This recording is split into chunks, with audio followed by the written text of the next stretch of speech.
Olá, meus irmãos, saudações de paz para todos vocês e todos os vossos familiares.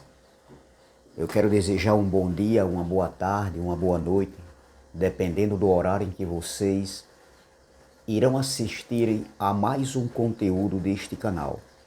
Me chamo Carlos Gomes do canal Democracia Espiritual aqui de João Pessoa, Paraíba. Agradeço ao Pai dos Espíritos pelos novos inscritos. Sintam-se todos abraçados por essa família. Desculpe. E eu quero também aproveitar a oportunidade e já desejar um bom fim de semana para todos vocês, ou seja, para todos nós.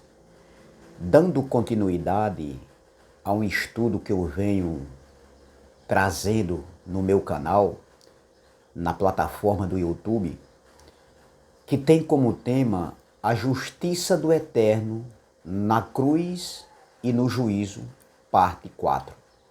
Hoje é a parte 4 e na próxima segunda-feira estarei trazendo a parte final desse estudo. E o texto principal se encontra aqui em Romanos, capítulo de número 3, versículo 21. E eu quero ler o 22 também, logo em seguida. Vamos lá. Mas agora, sem lei, se manifestou a justiça do Eterno, testemunhada pela lei e pelos profetas. Justiça do Eterno mediante a fé em Yahushua. A justiça de Yahweh, né? Mediante a fé em Yahushua. Para todos e sobre todos os que creem, porque não há distinção. A fala de Paulo aqui é que ele estava querendo resolver um problema através dessa carta naquela comunidade ali em Roma, onde existia judeus e gentios. E Paulo afirma que a justiça do Eterno de Yahweh mediante a fé em Yahushua, em Cristo, né, como chegou para nós em Cristo Jesus, é sem distinção para todos aqueles que crerem, tanto judeus, na época, ali Paulo falando, escrevendo, depois da cruz, no ano 58, DC, antes do juízo, tanto para os judeus como para os gentios. Paulo queria passar para aqueles irmãos que eles eram uma família espiritual. Então, meus irmãos, observem que na aula passada eu falei que a justiça de Deus, a justiça do Eterno, ela abriu caminho para a fé. E eu falei isso aqui lá nas cartas, mostrando lá em Gálatas, capítulo 3. Então, observem que no versículo 21, Paulo diz: mas agora sem lei se manifestou a justiça do Eterno, testemunhada pela lei e pelos profetas. Por isso que Cristo é o cumprimento da lei e dos profetas. Pois tanto a lei como os profetas falavam, apontavam, testemunhavam dele, do descendente prometido. Isso é fato, isso é muito claro. Não tem aqui o que inventar. Não tem invenções. Não tem malabarismo. Entendeu? Então, observe, meus irmãos, que observe uma passagem aqui que se encontra no livro de João, livro histórico de João, no capítulo 5. Veja a fala de Yahushua, a fala de Jesus, né, como chegou para nós nessa Bíblia aportuguesada. No capítulo 5, versículo 45, 46 e o 47, a gente vai ver aqui, ó.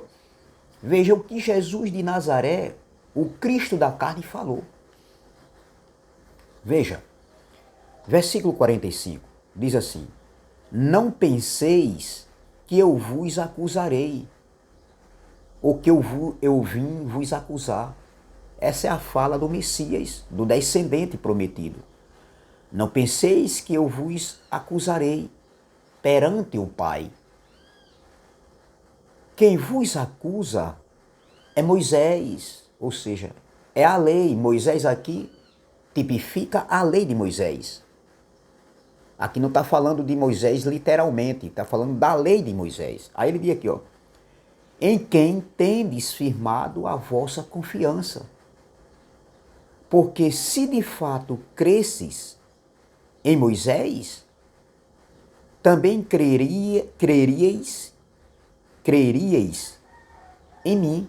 Ou seja, porque se de fato vocês crescem em Moisés, na lei de Moisés, no que estava escrito nas escrituras, também vocês iam crer em mim. Aí ele diz aqui, ó, porquanto ele escreveu a meu respeito. Ou seja, Moisés escreveu a respeito de Iauxa, do descendente prometido. Na lei e nos profetas estava escrito a respeito dele. Aí ele continua no versículo 47. Olha o que ele diz. Se, porém, não credes nos seus escritos, como crereis nas minhas palavras? Ou seja, no que eu falo. Se vocês não crerem na lei, no que estava escrito na lei falando a meu respeito, como vocês vão crer na minha palavra, na minha pregação? Então veja a fala de Iauxa, a fala do descendente prometido, ali antes da cruz, falando ali para aquele povo, um povo que a maioria não aceitou ele como Messias, o descendente prometido. No livro de Isaías, capítulo 4, versículo 2, olha o que está escrito. Isaías, vamos mergulhar aqui, vamos viajar aqui rapidinho, que eu quero ganhar tempo, eu não quero demorar muito. No capítulo 4, versículo 2, diz assim, ó. Isaías, capítulo 4, versículo 2. Vamos lá. Isaías, capítulo 4, versículo 2, diz assim, ó. Naquele dia, o renovo do Eterno será de beleza e de glória, e o fruto da terra, orgulho e adorno para os de Israel que forem salvos. Naquele dia, estava falando do reinado, do renovo que viria, já apontando para Cristo. Outra passagem aqui, nos profetas, no Antigo Pacto, que estava escrito, em Zacarias capítulo 6, versículo 12, olha o que está escrito no tempo do profeta Zacarias. Capítulo 6, versículo 12, diz assim, ó. E diz eles, assim diz o Eterno, o Senhor dos Exércitos, e será revestido de glória, não é o versículo 12, e diz-lhes, assim diz o Senhor dos Exércitos, eis aqui o homem cujo nome é renovo, ele brotará do seu lugar e edificará o templo do Eterno. Então, observe as profecias já se referindo a Cristo. É muito claro quando a gente fala que a lei e os profetas apontavam para a vinda do Messias, que iria realizar a justiça que eles anunciavam, que a lei e os profetas anunciavam. Então, a justiça do Eterno, pela fé de Cristo, havia alcançado a todos, tanto judeus como gentios. Sim, tanto judeus como gentios. A justiça que foi manifestada na cruz, entendeu? E todos precisavam dessa graça. Todos precisavam dessa misericórdia, do amor ágape. A justiça do Eterno significa o amor ágape do Pai, que não pode voltar atrás. Então, a justiça do Eterno foi um dom da graça do Eterno, dado gratuitamente, sem exigir nada. Entendeu? Sem exigir nada. Então, tanto judeus como gentios estavam justificados pela fé, ali, mediante o sacrifício de Cristo na cruz. Entendeu? Então, observe, meu irmão, quando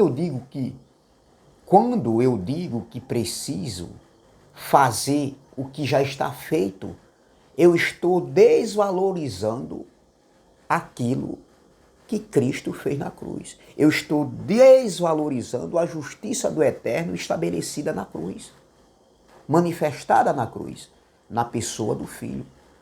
Eu estou desvalorizando a obra perfeita do Pai mediante o Filho. Ou seja, como se você chamasse alguém para trabalhar na sua casa de pedreiro e o cara viesse e fizesse o serviço correto, perfeito, entendeu? E você desvalorizar o trabalho do profissional, entendeu? Você desvalorizar o trabalho do profissional. Você não querer enxergar a perfeição da obra daquele homem que veio e desempenhou o trabalho ali na sua casa. É o que estão fazendo com a graça, com a justiça do Eterno que foi estabelecida na cruz. Desvalorizando, porque eu tenho que fazer algo. Não, eu não tenho que fazer nada. Então, o descendente prometido que foi Cristo, que foi Yahshua, ele concluiu essa obra quando ele diz está consumado. Em João 6, 29, olha o que Jesus falou aqui. Ó. Olha o que Yahshua falou. Respondeu-lhe Yahshua, respondeu-lhe o Messias. Ó, a obra de Yahweh, a obra do Eterno é esta. Olha o que ele vai dizer aqui, ó. Olha o que ele disse ali diante daquela multidão e diante dos seus discípulos ali que o acompanhavam. Ó, a obra do Eterno é esta. Ou seja, a obra de Deus que chegou para nós, Deus, né, nessa linguagem aportuguesada, ó, respondeu-lhe Jesus, respondeu-lhe Yahshua, a obra de Yahweh, ó, é esta, que creiais naquele que por ele foi enviado. Era só crer, meus irmãos. Eles tinham que crerem e nada mais. Porque quando eles crescem, eles iriam deixar de praticar obras infrutíferas. Eles iriam deixar de praticarem os rudimentos judaicos, porque tanto a lei como os profetas se cumpririam em Cristo como se cumpriu. Então, eles não precisavam fazer mais nada. E esse era o trabalho de Paulo, testemunhar, dar testemunho daquilo que Cristo havia feito na cruz. Era só crer. E volto a falar, como eu já falei em algumas aulas aqui, alguns estudos falando sobre esse assunto, que mesmo que eles não acreditassem, a incredulidade deles não anularia de maneira nenhuma o que foi feito na cruz. Então, meus irmãos, é muito claro, Paulo teve essa preocupação ali naquele contexto de preparar a igreja primitiva ali do século I para apresentar o noivo, ou seja, para apresentar ao marido, ao noivo não, ao marido. E essa apresentação, esse encontro já teve há 2000 anos atrás no juízo, onde se manifestou a segunda justiça do Eterno ali em juízo, quando Cristo veio ali num corpo glorificado, em juízo contra a nação de Israel. Entendeu? Então, meus irmãos, isso aqui é claríssimo demais. No versículo, aqui deixa eu ver aqui, voltando para Romanos capítulo 3, que diz assim, mas agora sem lei se manifestou a justiça de Deus, testemunhada pela lei e pelos profetas. Então veja que a lei e os profetas se cumpriram nele. Tudo se cumpriu nele. Tudo por ele, para a glória do Eterno. Tudo é dele. Tudo é dele, por ele e para ele. Então essa é a parte 4. Na próxima segunda-feira se o Pai dos Espíritos me permitir, eu estarei trazendo a parte final desse estudo. Para mim já está claro até demais e para quem tem um bom entendimento, meus irmãos. Entendeu? Muito claro, claro até demais. Claro como a luz do sol. Então, saudações de paz. Eu desejo a todos um bom fim de semana para todos vocês. Recebam todos um abraço do irmão Carlos, do canal Democracia Espiritual, aqui de João Pessoa, Paraíba. Saudações de paz.